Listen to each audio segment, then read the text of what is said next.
রিমা, তুমি এখানে? রিমঝিম চলো, আমাদের দেরি হয়ে যাচ্ছে। এখনই চলে যাবে? আমার তো কাউকে প্রণাম করা হয়নি। এখন করতে হবে না রিমঝিম, পরে করবে, চলে এসো। রিমা, রিমা, রিমা, রিমা!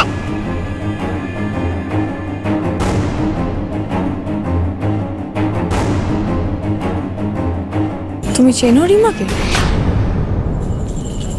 হ্যাঁ, আমার বন্ধু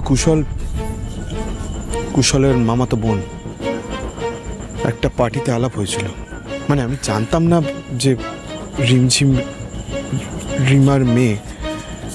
পুজোতেও তো দেখিনি ওকে। হ্যাঁ, আসলে ও বাড়ি থেকে খুব একটা বেরোয় না, সবসময় খুব স্যাড হয়ে থাকে। কেন? রিমঝিম হওয়ার আগেই রিমার হাজবেন্ড ওকে ছেড়ে চলে যায়। কেন যায় কেউ জানে না। লোকে বলে কি? রিমা বিয়ের আগে প্রেগনেন্ট ছিল। রিমা খুব শান্ত শিষ্ট ভদ্র একটা মেয়ে। কি জানি কোন বাজে ছেলে পাল্লায় ও পড়েছিল। ওর একটা ভুলের জন্য ওকে বাধ্য হয়ে এখন সারাটা লাইফ স্ট্রাগল করতে হয়। ওর মেয়েকে ও একাই মানুষ করছে। আশেপাশের লোকজন অজস্র উল্টো পাল্টা কথা সারাক্ষণ ওকে বলে যাচ্ছে, আর ও সবকিছু খুব বুঝে সহ্য করছে।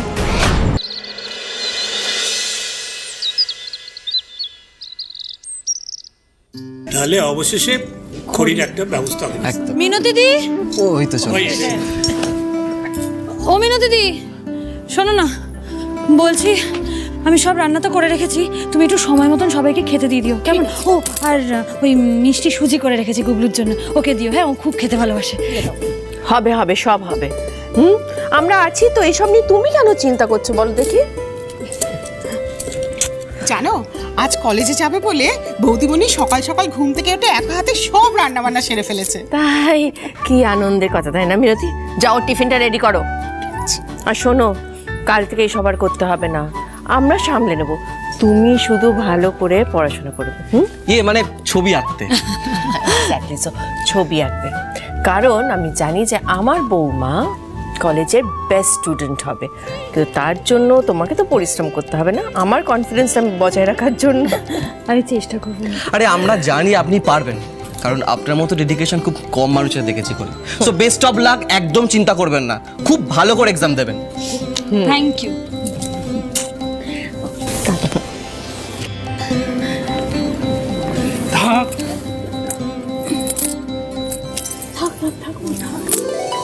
আমি শুধু ঠাকুরের কাছে এই প্রার্থনাই করব যে তুমি তোমার হাতের কাজ সারা পৃথিবীর কাছে ছড়িয়ে দেওয়ার যে স্বপ্ন তুমি দেখেছো, সেটা যেন তিনি পূরণ করেন। আর তোমার জেঠু তোমাকে যে জায়গায় দেখতে চেয়েছিলেন, যে যে স্বপ্ন তোমাকে নিয়ে দেখেছিলেন, সব যেন তুমি নিজের যোগ্যতায় অর্জন করতে পারো। হ্যাঁ কাকিমণি, দাঁড়াও দাঁড়াও, আগে প্রণামটা সেরে নি। খুব ভালো করে পড়াশোনা করো মা, হ্যাঁ? টপার হতে হবে কিন্তু। এই যে টিফিন বক্সে তোমার খাবার দাবার সব দেওয়া আছে। খাবার? কোনো খাবার ফেরত আনলে চলবে না কিন্তু, সব খেতে হবে, নাহলে কপালে মার আছে। অল দ্য বেস্ট মা। একটা বাইরের মেয়ের জন্য সবার আধিক্যতার সীমা নেই, আর এদিকে আমি যে এই বাড়ির মেয়ে সেটা ওরা ভুলেই গেছে। আমার পজিশন কেড়ে নিয়ে এখন এই অশিক্ষিত মূর্খ খড়িকে কলেজে ভর্তি করবে বলে সবাই একদম নাচছে। ডিসকাস্টিং। খুব ভালো হবে। এই তো, হ্যাঁ, আদর ভালোবাসা সব ফিরে এসে হবে। আপনি চলুন, দেরি হয়ে যাচ্ছে। এরকম করছেন কেন? আমি তো তৈরি আছি, চলুন। চলুন চলুন। আসি। ও একটু ধরুন ধরুন, কাজ বাকি আছে। ঠাম্মি শোনো না, বলছি তোমার যা ওষুধ আছে আমি সেগুলো ছোট পিমনিকে সব বুঝিয়ে দিয়ে গেছি, তুমি একটু মনে করে খেয়ে নিও কিন্তু। হ্যাঁ, ও ও আর মিনতিদিকে বলো যে বিমল দাদু ফিরে এলে চাটা যেন আদা দিয়ে করে দেয়, ভালোবাসেন উনি। একদম চিন্তা করো না, সব হ্যাঁ, আরে কি কেমন করছে এরকম করছে? আপনার সব ইনস্ট্রাকশন দেওয়া হয়ে গেছে তো? হ্যাঁ, এবার কিন্তু দেরি হয়ে যাবে, হ্যাঁ? আজ কিন্তু আপনার পরীক্ষা, আর আমি চাই না ওখানে আমরা দেরি করে পৌঁছো, ঠিক আছে? দেরি হবে কেন? এই তো আমি তৈরি আছি, চলুন। আপনি তো দাঁড়িয়ে আছেন। এই দাঁড়ান, এভাবেই চলে যাবেন? তো কিভাবে যাবো?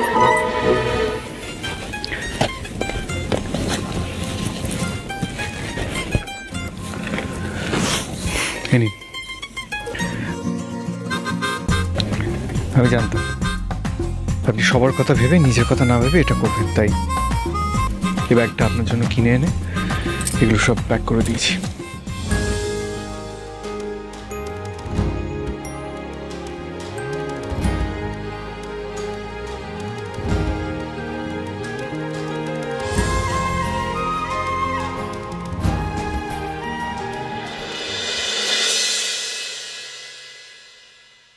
আপনি এখনো বেরোচ্ছেন না কেন কে জানে?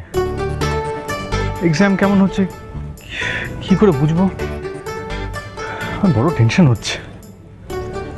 না অবশ্য এখনো বেরোচ্ছেন না মানে নিশ্চয়ই এক্সাম ভালোই হচ্ছে, কিন্তু টেনশনটা তো আমার থামছে না। উফ গড, সেই নিজের বোর্ড এক্সামের সময় এরকম অ্যাংজাইটি হয়েছিল আমার। এখন উনি এখন অবধি আসছেন না। কি একা একা কি এত কথা বলছেন? এই তো আপনার এক্সামের ব্যাপারেই ভাবছিলাম। তো আপনার এক্সাম কেমন হলো? আপনি সব পেরেছেন তো?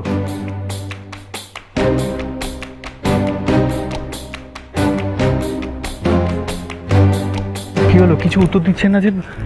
আপনার পরীক্ষা ঠিকঠাক হয়েছে তো? আপনি সব পেরেছেন? আপনি না না টেনশন করার কিছু নেই। দেখুন শহরে আরও অনেক আর্ট কলেজ আছে, এটা না হলে আমরা অন্য কোনোটাতে ট্রাই করবো। কিন্তু আপনার মতো এরকম ট্যালেন্টেড আর্টিস্ট এখানে তার সিলেকশন হবে না, এটা সামহাও আমি বিলিভ করতে পারি না। আচ্ছা আপনি তো ওনাদের মুখ দেখেছেন, ওনার এক্সপ্রেশন দেখে কি মনে হয়েছে? ওনারা কি সিলেকশন করবে আপনাকে? আমার পরীক্ষা খুব ভালো হয়েছে ঋদ্ধিমান বাবু, ওনারা আমাকে সিলেক্ট করেছেন। সত্যি? হ্যাঁ, আজ থেকেই আমার ক্লাস শুরু। আমি বিশ্বাস হ্যাঁ সরি মানে আমি বিশ্বাসই করতে পারছি না যে তাহলে আপনার জীবনে আজ থেকে একটা নতুন চ্যাপ্টার শুরু হতে চলেছে। তাহলে যান, আপনার নিজের এবং নিজের জেঠুর স্বপ্ন পূরণ করুন। আমার গুড উইশেস, আমার সাপোর্ট সবসময় আপনার সঙ্গে থাকবে।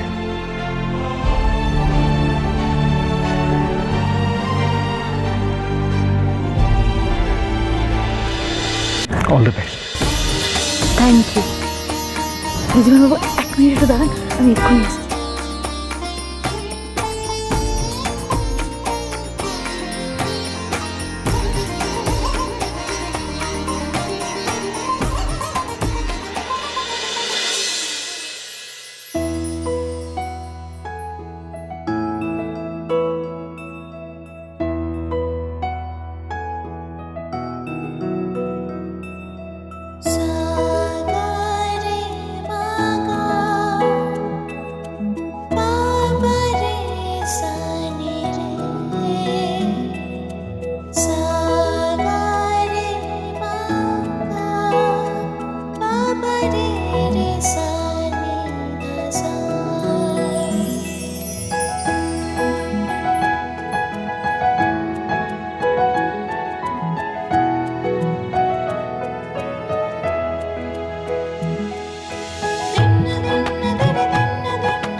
জেঠু, আজ তোমার খোরের জীবনে খুব গুরুত্বপূর্ণ একটা দিন। তুমি আমাকে আশীর্বাদ করো যাতে আমি তোমার স্বপ্ন পূরণ করতে পারি, আর তোমার অপরাধীকেও শাস্তি দিতে পারি। আজ আমি সৌম্যবাবুর সাথে দেখা করব, আর ওনার থেকে সমস্ত সত্যিটা জানবো।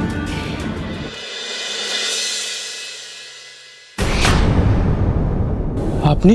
হ্যাঁ, যে সত্যিটা তুমি না বলে এড়িয়ে চলে গেছিলে সেই সত্যিটাই আমি জানতে এসেছি। আর আজ আমি এখান থেকে খড়ির জেঠুকে যে খুন করেছে তার নামটা না জেনে কিছুতেই যাব না।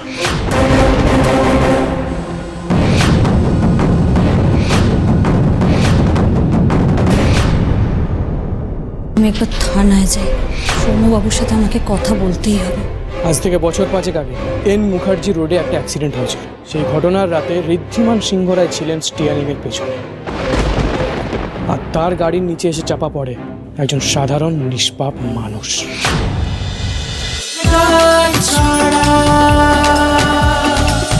চলো চলো চলো চলো চলো পাল্টাই।